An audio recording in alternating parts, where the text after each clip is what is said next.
YouTube's biggest stars. California, by way of Cleveland, Ohio. Here is Jake, the problem child. From Jake Paul, and that is what you call a turning point, folks. Okay, a minute and a half left here in round 5, and Jake's looking for the finish. He's finished. He's hurt. On the run. Jake Paul pulling over here.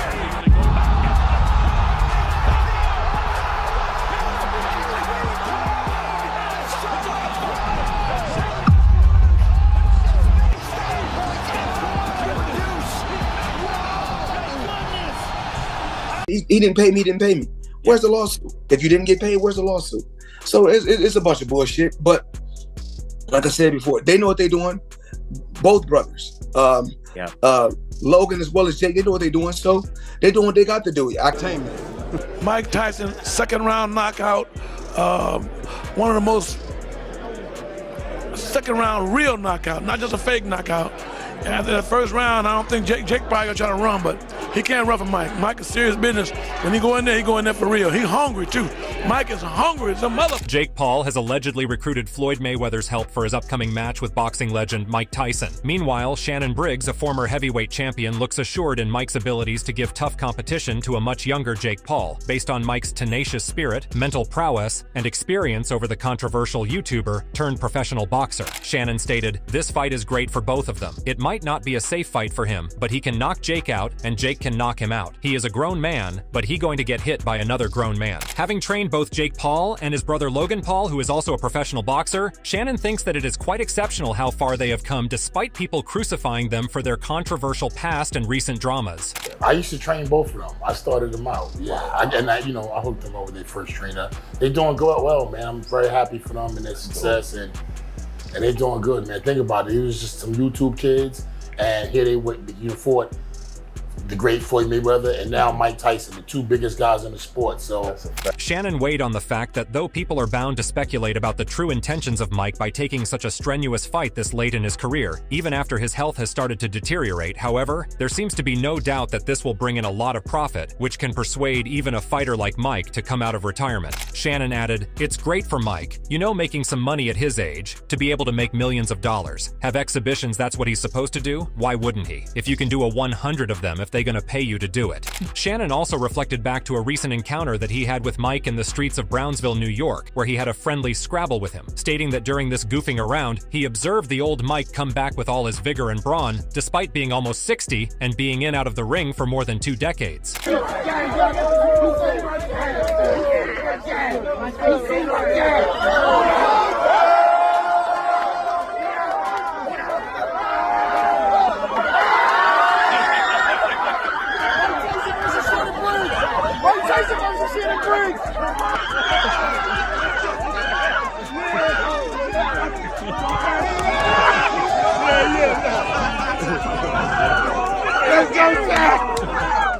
Recalling this, Shannon stated, "We had a street fight in the street. That my boy, it was all love. I got a little hand on him and he got a hand on me. We were just sizing each other." Now with Mike looking to be in relatively good shape despite suffering countless health issues, mainly his flaring ulcer which postponed the fight in the first place, people have mixed reactions about whether Mike still has the robustness and suaveness that he once held, or has it diminished with his age. Considering these vast possibilities surrounding the turnout of this lucrative matchup, many icons and boxing personalities from Mike's era of boxing have also spoken about this fight, including boxing giant Evander Holyfield, according to whom this fight depends on the skill and boxing IQ that Jake will ultimately show inside the ring. Evander thinks that the most important strategy that Jake has to utilize against a fighter like Tyson is to get as close as possible to reduce the area between them so he can cage Mike, restricting his movements and the possibility of a deadly punch that Mike is known for. Holyfield said, "It's all about the confidence the other guy has. I don't know how much confidence Jake Paul has and all that, but he has to be a lot quicker, and if he stays close to Mike, then his chance of winning is going to be great, but if he tried to stay back for Mike, he is going to get caught." Having faced Kid Dynamite while he was still in his prime, Evander emphasized the strategy that Mike always uses, which appears to be almost serpentine, as he locks out his opponent and then lunges at them with full force, not giving them a moment to recover while he showers them with his blows, forcing them to go down.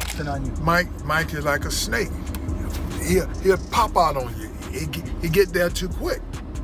But if you charge him, you're gonna smother everything, because everything he push off his legs. He push off his legs so he too close. Like this, but if you give him room, I mean, everybody get knocked out going backwards. Like this, and you give him in the room, you're gonna be on you. Mike is like a snake. He'll pop out on you. He get there too quick. But if you charge him, you're gonna smother everything, because everything he push off his legs. He push off his legs so he too close. Like this, but if you give him room, I mean, everybody get knocked out going backwards. Like this, and you give him in the room, you're gonna be. On the other hand, Holyfield also had an encounter with Jake inside the ring when the young boxer was just starting his career in the shape of a supposed sparring session in preparation for his fight with Tyson Woodley, which he ultimately ended up winning with a striking knockout. Comparing these clips that surfaced to the Jake that we have now, the difference is striking, as not only does his body language seem to be much more self-assured, but the aura that Jake now exudes seems to be that of a professional. Mike is like a snake. He'll pop out on you. He get there too quick. But if you charge him, you're gonna smother everything, because everything he push off his legs. He push off his legs so he too close. Like this, but if you give him room, I mean, everybody get knocked out going backwards. Like this, and you give him in the room, you're gonna be. Evander commented on how the game of boxing greatly depends on the mindset of the fighter, as once they have a particular opportunity or target locked in, all they have to do is make it their anchor and give their best without doubting their capabilities so they can prevail in the end. He stated, "The thing is, you don't get in these things if you don't believe that you can win. That's my whole point, as I ain't never get in when I ain't think I can win. Every time I ever got in the ring, I thought I was going to win." He further added, "So the big thing is, that's the whole process of being a true fighter. You go in and you give your all." Contrary to all expectations, Jake has relatively improved his position among his colleagues and boxing fans after securing a knockout victory against a young and brash fighter like Mike Perry, which, though many people thought was still not enough, is somewhat of an improvement from the past opponents that Jake fought in his rather new boxing career. In the bout that took place on Saturday night, this notorious YouTuber turned boxer came out victorious in the end, which might have given some rest to the rumors about Jake's poor choice of opponents for some time, but there still remains some cynicism due to the sheer size difference between him and Mike Perry, and Perry's lack of experience when it comes to anything other than bare-knuckle boxing. Ignoring this criticism as biased opinions, Jake appears to be laser-focused on his upcoming task to fight Mike, and for this, he has allegedly employed the help of boxing giant Floyd Mayweather. From countless reports from notable sources, Jake has been having frequent visits to Floyd's exclusive gym, where he is getting first-class coaching and priming from the undefeated champ himself. Mayweather, while commenting about this rather bizarre pairing, thinks that his training with Jake will be quite different from Jake's customary approach, and moving on, they will focus on building his defense expertise and strategic skills, which appeared to be lacking in his past bouts. Despite sharing a rather estranged relationship with Jake's brother Logan, after the whole debacle about them having an unfinished match and the drama that followed, Floyd seems to have let bygones be bygones, as he now focused on the task of training Jake for the challenge he is about to face. His brother was like, "Oh, I didn't get paid. It was just like I said before." He just want to keep his name out there. You know, as long as he attached his name to mine, he's gonna keep my name out there. Remember what he said? He said, "Oh, Mayweather ain't gonna. He didn't pay me. Didn't pay me. Where's the lawsuit? If you didn't get paid, where's the lawsuit?" So it's a bunch of bullshit. But like I said before, they know what they're doing. Both brothers. Logan as well as Jake, they know what they're doing, so they're doing what they got to do. Floyd, after witnessing the progress that Jake has made, weighed in on how this training session with Jake will provide him with all the insight that he could possibly need before he goes inside the ring to face his next opponent, especially when that opponent tends to be the reigning king of boxing of his era. For right now, for what he's doing, it's good for what he's doing. But once he fights a real fighter, it's going to be bad.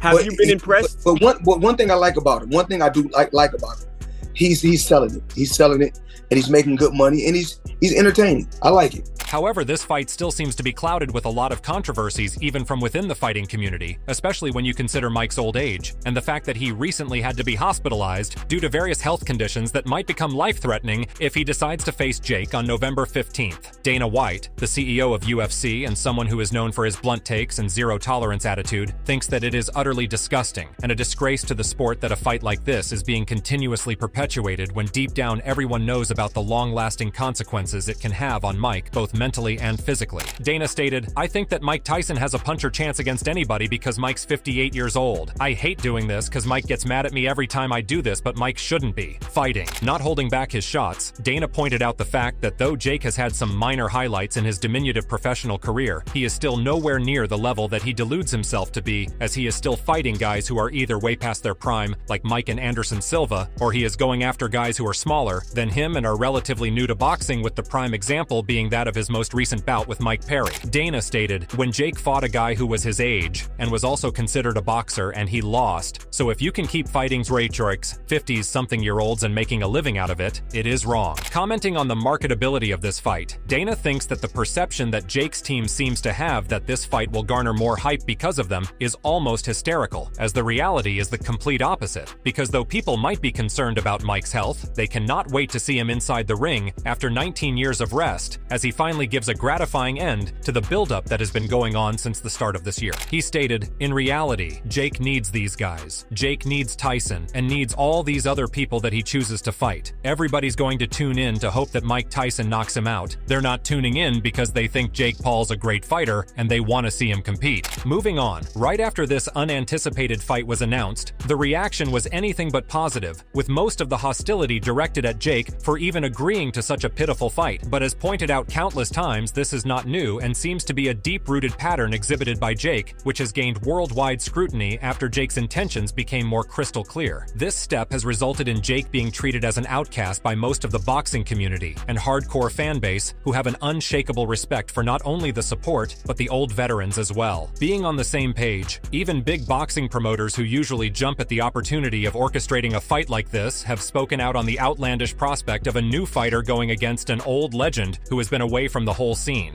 Eddie Hearn, being on the top of the list, has called it a very sad thing that this fight was even considered in the first place, as by looking at it from Jake's perspective, it might come back to haunt him, as he will not gain any respect or credibility from a fight like this, especially considering his past exploits as well. I'm a hardcore boxing fan, he's one of my heroes.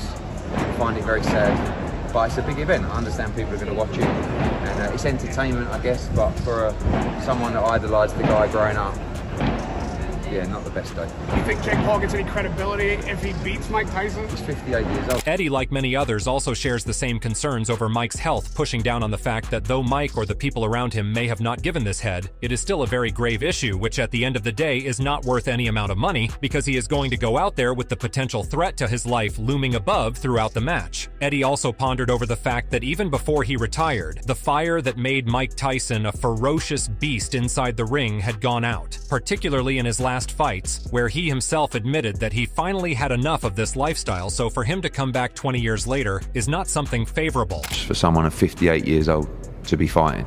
I mean, the reality is that Mike Tyson was a shot fighter when he left the sport. And that was, what, 20 years ago? What do you think, he's improved? He's no, I mean, you're gonna deteriorate so bad over that period that if you go back and watch his last few fights, he was done, gone. So to see him in the ring, what, 20 years later, and now to see this later, you know, I just, if they're gonna do it, I really hope that he, if they're gonna do it, I really hope that he can get through it safely, because it's you know, not one that's it. Undeterred by this unsettlement, Mike is seen training and sparring with partners at every opportunity, disputing any claims about him being not the fighter that he once was. Known for his impregnable defense and commanding punches, there's not one who has the ability to intimidate his opponent the way Mike is known. So it is no surprise that, taking advantage of modern-day technology, this old-school fighter has tweeted a countdown of the fight with a rather domineering video while watching Jake's match against Mike Perry, which has fans hyped up once again in anticipation of what he will do on the fateful day.